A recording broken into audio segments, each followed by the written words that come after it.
안녕하세요. 김희성 약사입니다. 제가 그동안 개인 사정으로 몇 달간 영상을 올려드리지 못했는데요. 제 영상을 기다리고 계신 분들께 오늘 죄송하다라는 말씀 드리고 싶습니다.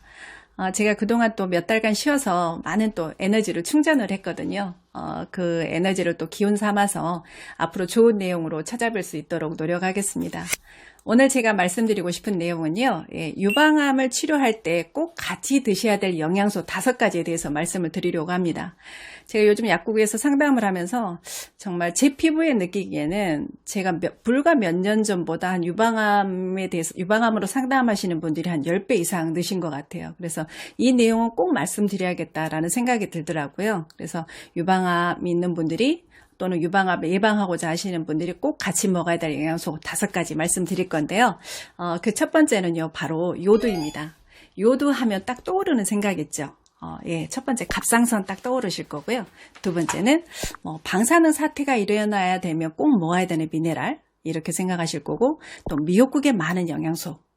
또 하지만 이런 좋은 내용임에도 불구하고 왠지 많이 먹으면 안 될 것 같은 미네랄, 또 요도 많이 먹으면 안 된다라는 또 그런 정보도 꽤 많으니까요. 하지만 중요한 것은요, 이 요도 결핍은 이 유방암과 매우 밀접한 관련이 있다라는 게 중요합니다. 우리에게 이제 더 이상 암은 미스터리한 병 취급을 하지 않고 있죠. 점점 더 앞으로는 암으로 가는 중간 단계를 이미 예측할 수 있고, 또 그 원인을 이미 많이 찾아냈고요. 그래서 암의 결말을 우리가 어느 정도 조절해 나가고 있는 그런 상황이에요. 그 중에 한 축을 차지하는 것이 바로 요도입니다. 이 유방질환에 요도가 중요하다라는 것은 이미 상식적인 건데요. 이 갑상선 종대가 있는 분들, 그러니까 갑상선 질환을 앓고 있는 분들, 또 유방 통증, 또 각종 자궁 질환, 이런 것들은 이 요도 결핍의 확실한 증거라고들 하죠. 특히 그 중에서도 이 유방암 같은 여성 호르몬 기관의 암은요, 이게 유전자의 변화에 의해서 오는 암이 아니라 이 환경 에스트로겐의 체내 축적이 가장 큰 원인으로 대두되고 있습니다. 즉, 이 요도는요, 암의 가장 큰 원인인 이 환경 호르몬에서 내 유방을 보호하고 내 난소를 보호하고 내 갑상선을 보호할 수 있는 가장 대표적인 영양소라는 말이죠. 혹시나 요도가 주변에서 그 암을 증가시킨다고 먹지 말라는 얘기를 들으신 분들이 계실 거예요. 그래서 일부러 먹다가 중단하시는 분들도 꽤 있다라고 제가 알고 있는데, 그런 분들이 계시다면 이번에는 좀 생각을 바꾸셨으면 좋겠습니다. 이렇게 작은 생각 바꿈 하나가 또 건강을 크게 좌우하기도 한다라는 거 좀 아셨으면 좋겠고요. 두 번째는 이 산화되지 않고 변성되지 않은 모체 지방산을 꼭 드시란 얘기예요. 이 모체 지방산, 그러면 아직까지도 좀 어려운 용어로 생각하시는 분들이 있는데, 이게 쉽게 말씀을 드리면 아직 내 몸에서 대사되지 않은 오메가 369 정도로 이해하시면 크게 다르지 않아요. 그래서 모체 지방산은 대사되지 않은 오메가 369 정도로 이해하시면 될 것 같고요. 이게 들어가서 필요한 만큼 내 몸에 대사가 돼서 오메가 3도 되고 오메가 6도 되고 오메가 9도 된다라는 거예요. 이 암은요, 암세포 하나가 생기게 되면 그 암세포 하나가 암 덩어리로 발현이 되기까지는요, 무려 약 15년에서 20년 정도 걸린다라고 우리가 예측이 되고 있습니다. 이 만성염증의 최종의 단계가 이 암이라는 건데요. 이 우리 세포 하나하나는요, 어때요? 다 세포막으로 이렇게 다 둘러싸여 있어요.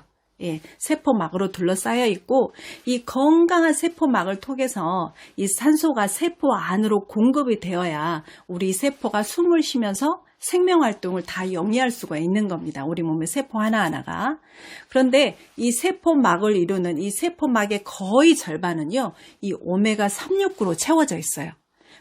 그런데 이게 그러니까 질 나쁜 오메가 6로 범벅이 된 식용유를 많이 먹거나, 또는 과도한 포화 지방산으로 이게 세포막이 채워져 버리게 되면 이 세포막이 막히게 되는 거예요. 이게 산소가 들어갈 수 있는 문이 막혀버린다는 거죠. 영양소도 충분하게 유입도 못 되고요. 그렇게 되면 세포가 숨을 쉬지 못하게 되는 거죠. 세포가 숨을 쉬지 못하면 산소 공급이 되지 않아서 이 세포 하나하나가 다 저산소증 상태로 빠지게 된다는 얘기입니다. 그러면 이 저산소증은요, 이 암의 발생에 있어서 가장 유력하고 가장 강력한 원인 중에 하나라는 얘기입니다. 그래서 무엇보다도 건강한, 즉 공기 산화도 되지 않고 보온에 노출이 돼서 변성도 되지 않고 또 추출 과정에서 화학적 변화를 최소화시킨 질 좋은 모체 지방산의 선택은 정말 중요하다라고 볼 수 있습니다. 그래서 모체 지방산 선택 중요하고요. 그 다음 세 번째는요. 고함량의 항산화제를 꼭 한 가지 드시라는 얘기입니다. 저는 고함량의 항산화 중에서도요. 개인적으로 아로니아 추출물을 권하는데요. 물론 아로니아를 그대로 분말로 해서 드시는 것도 좋은 방법이긴 합니다. 하지만 이런 자연물 그대로 드실 시에는요. 이 아로니아에 있는 이 효능 영양소가 머무르는 시간은 대부분의 영양소들이 그렇듯이 1시간에서 2시간 내외에서 이 체내로 다 배출이 되게 되어 있습니다. 그래서 요즘은요, 이러한 효능 영양소, 아로니아에 들어있는 효능 영양소가 한번 먹었을 때 체내에 최대 12시간 이상 머무를 수 있는, 쉽게 말하면 이용률과 흡수율을 최대한 높인 제품들이 이미 시중에 약국에 많이 나와 있거든요. 그래서 이 아로니아는 이게 잘 아시겠지만 우리 그 우크라이나의 그 체르노빌 원전 사태 때 그 폭발 사고 때 폭발 사고가 일어났을 때 그 근처에서 거의 유일하게 살아남은 식물로 많이 알려져 있잖아요. 그래서 그 후에 이런 그 연구하시는 의학 관련 연구자들이 그 후에 암에 관련해서 이 아로니아에 대해서 많은 연구를 했고 그 연구를 바탕으로 많은 논문들을 발표했죠. 그래서 현재는 이 항암 영양소로서는 거의 대표 식물이라고 보셔도 틀리지 않아요. 그래서 고함량의 아로니아 항산화제는 꼭 하나 드시라는 얘기고요. 드리고 싶고, 그 다음 네 번째는요. 이 미량 미네랄의 섭취가 아주 중요하다라는 얘기입니다. 우리 미네랄 하면 아까 요드도 말씀을 드렸지만 그 외에도 칼슘, 마그네슘, 아연 이 정도는 쉽게 떠올리실 수 있을 거예요. 그 외에도요, 이 각 세포의 기능을 정상으로 유지하는 데 있어서는요, 아주 미량이지만 반드시 필요한 미량의 미네랄들이 있습니다. 칼슘, 마그네슘 외에도요. 이런 것들은 우리가 영양요법 할 때 필수 세포 교정 영양소라고 보시면 되는데요. 다시 말하면 암세포를 교정하는 데 있어서 반드시 필요한 필수 영양소라는 얘기입니다. 우리 항암 영양소, 항암 미네랄 해가지고 아마 들어보신 분들도 계시겠지만 항암 미네랄 그러면 셀레늄, 그다음에 요드, 철분 이런 게 이제 중요한 역할을 한다라고 많이 이제 연구가 되어 있거든요. 네, 맞아요. 하지만 이것들 외에도요, 우리가 정상 세포로서의 일반적인 기능을 유지하기 위해서 필수적인 미량의 미네랄들이 또 있는데요. 이러한 셀레늄이나 요드, 철분 외에도 아연이라든가 망간이라든가 몰리브덴, 그리고 크롬, 구리 이런 미량의 미네랄들이 함유된 이런 미네랄들은요. 이 항암 영양소로서 굉장히 중요한 역할을 한다라는 겁니다. 그래서 이런 미량 미네랄들이 함유된 영양제 꼭 선택해서 드셨으면 좋겠고요. 그리고 이제 마지막으로 이제 식이섬유의 보충이에요. 그러니까 장의 건강 상태를 유지할 수 있고 또 나아가서는 개선시키고 좋은 쪽으로 변화시킬 수 있는 그런 식이섬유의 보충이 아주 중요하다라는 얘기입니다. 물론 이미 유산균 단독 제품을 드시는 분들도 많으실 거예요. 그래서 식이섬유보다는 유산균 먹고 있으니까 나는 괜찮지 않을까라고 생각하시는 분들이 있으실 건데요. 물론 새로운 좋은 균을 밖에서 다시 내 장으로 넣어주는 것도 굉장히 건강에는 도움이 되는 방법이긴 합니다.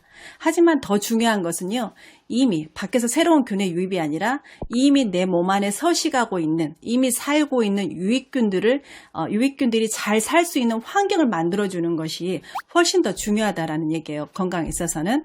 그래서 저는 이제 식이섬유가 많은 그런 생채소의 섭취, 정말 충분량의 생채소의 섭취는 정말 중요하다라는 말씀을 너무너무 강조해 드리고요. 그게 어려운 경우에는 식이섬유의 보충제가 필요하다라는 말씀 드립니다. 그래서 이 시중에 이 식이섬유 그리고 유산균, 이 효소 이 세 가지가 같이 이렇게 어우러진 함유된 제품이 시중에 많이 나와 있거든요. 그래서 이렇게 같이 함유된 제품이 유산균 단독 제품보다는 훨씬 더 암 치료에 적극적인 도움이 되지 않을까라고 생각을 하거든요.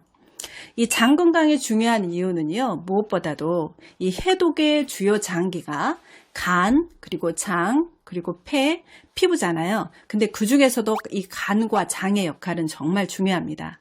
장내에 독소가 쌓이면 그 독소는요, 대변을 통해서 밖으로 나가버려야 되는데 그게 나가지 못하고 이게 혈액을 통해서 다시 재유입이 되거든요. 재유입이 되면 그게 세포들을 공격해서 결국은 세포를 병들게 할 수 있다는 얘기거든요.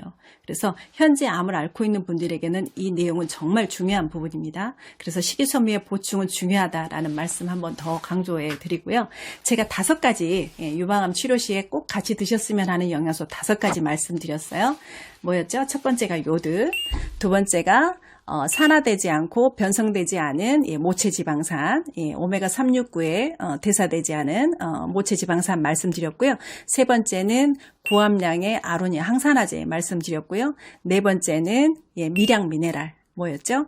뭐 셀레늄, 뭐 요드, 뭐 철분, 아연, 망간, 몰리브덴, 크롬, 구리 이런 것들은요 이미 같이 들어있는 그 제품들이 많이 나와 있어요. 시중에 약국에 가시면. 그래서 하나 선택해서 드시고요. 5번째는 식이섬유 말씀드렸습니다. 네, 오늘 그 내용이 또 유방암 환우들에게 환자들에게 많은 도움이 되는 내용이었으면 좋겠습니다. 네, 경청해 주셔서 감사합니다.